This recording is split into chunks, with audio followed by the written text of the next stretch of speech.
El tema de hoy es estructuras cíclicas perteneciente a la clase 1 del segundo parcial al espacio curricular de programación 3 impartida por el licenciado Denis Rolando Cáceres Pineda.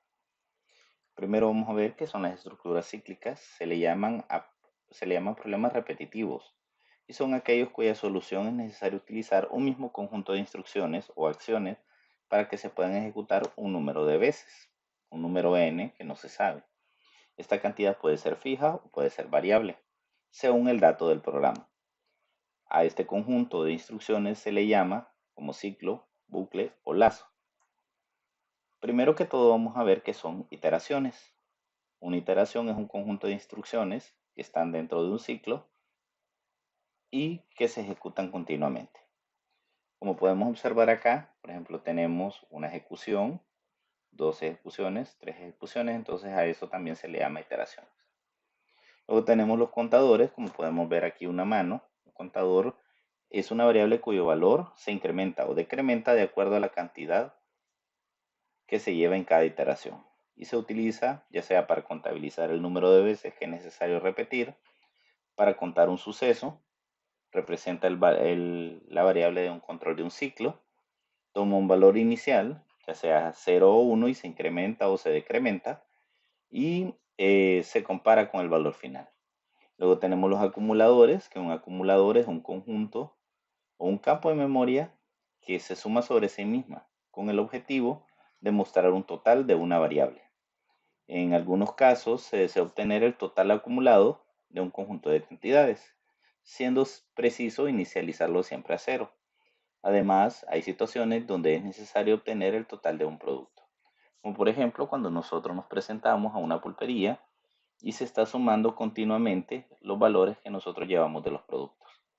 Entonces, lo que se nos presenta al final es la acumulación de la multiplicación de cantidad por precio.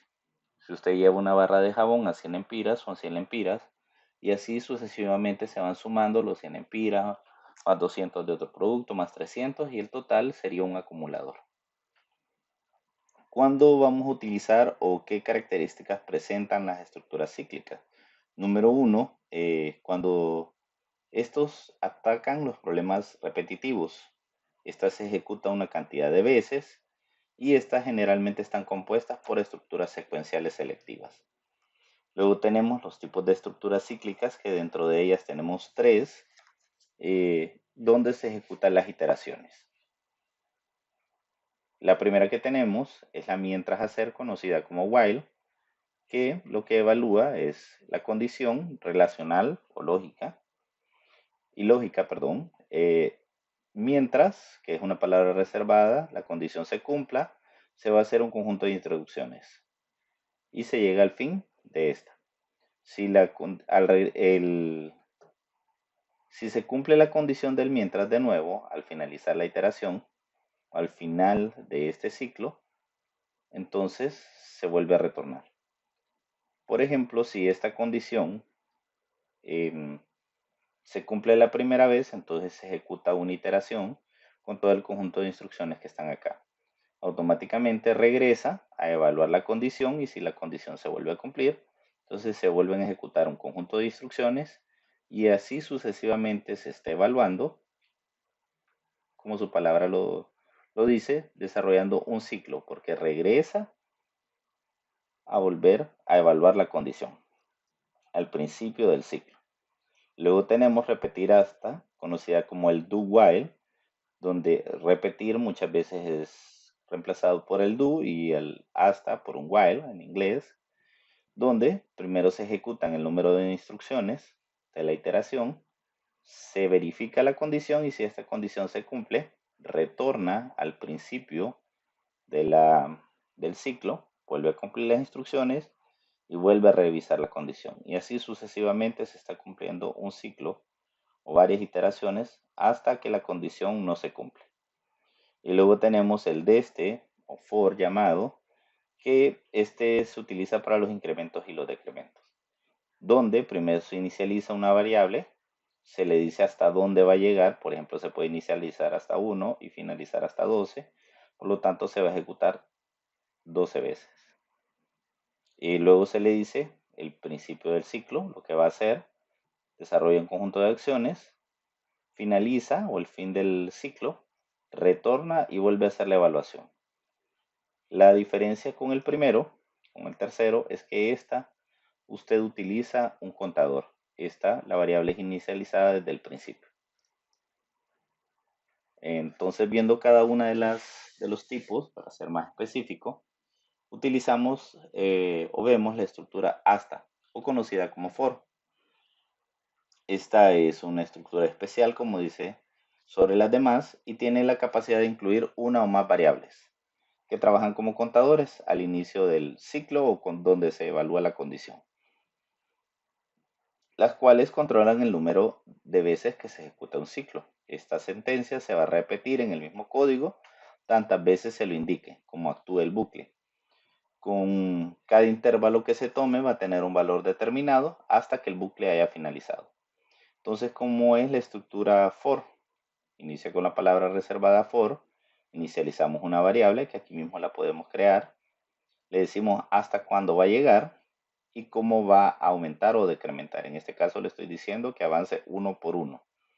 Luego le desarrollamos las instrucciones y finalizamos el ciclo. Viéndolo desde el punto de vista de un algoritmo, en PCIN nosotros lo podríamos desarrollar de la siguiente manera.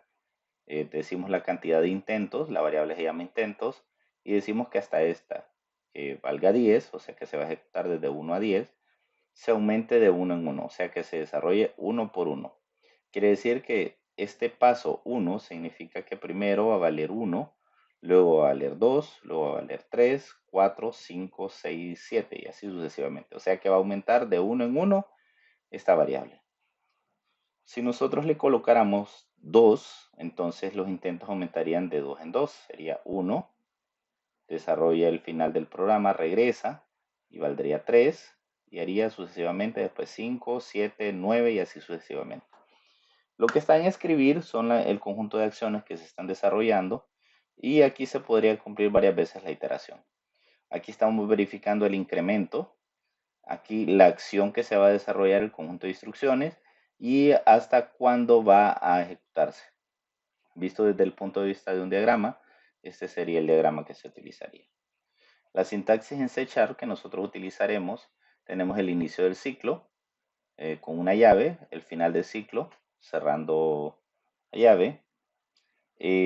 Con punto y coma separamos la instrucción con la que inicializamos la variable controladora, luego le decimos cuál es la condición, hasta cuándo se va a cumplir, y por último el aumento o decremento. Después tenemos el ciclo hacer mientras. El ciclo hacer mientras es conocido en los lenguajes de programación, más que todo, como el ciclo que utiliza generalmente un contador. Este ciclo no se va a ejecutar sin antes revisar la condición. Después vamos a ver otro próximo que veremos que primero se ejecuta y luego pregunta. Este pregunta primero.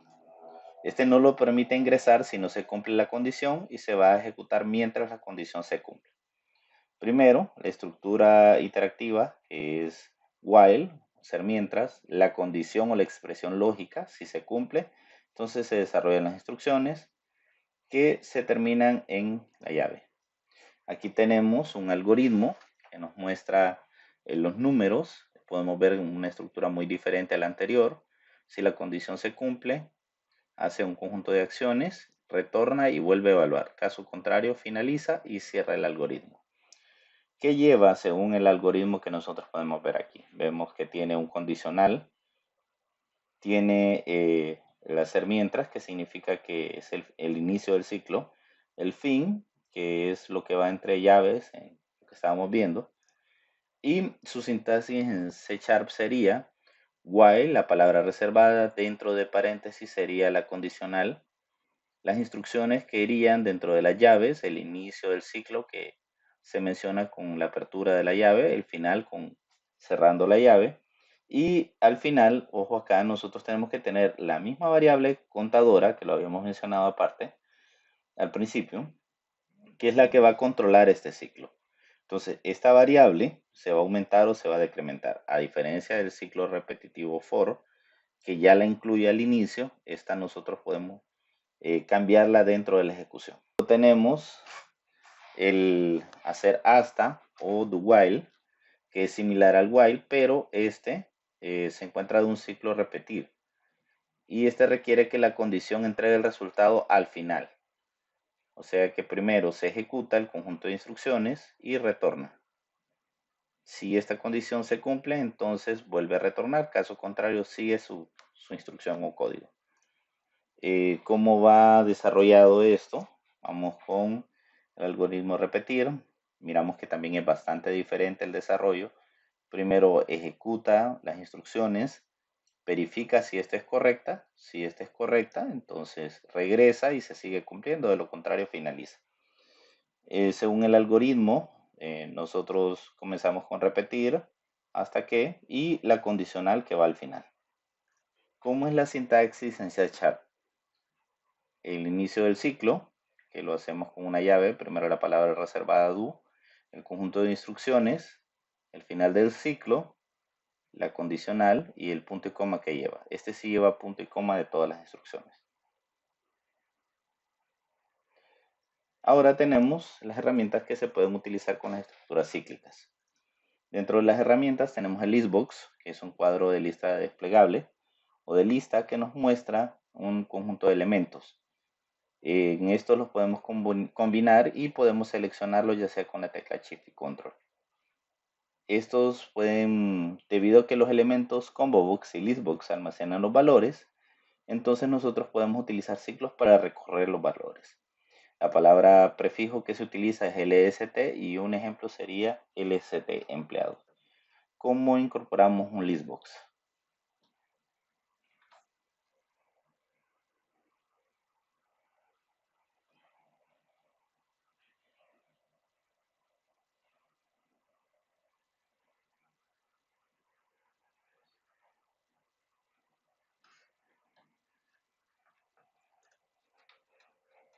Luego tenemos también el elemento Data Grid View, que lo vamos a utilizar más adelante también, que es una vista en cuadrícula que nos permite mostrar los datos, lo único que diferentes columnas en el mismo componente.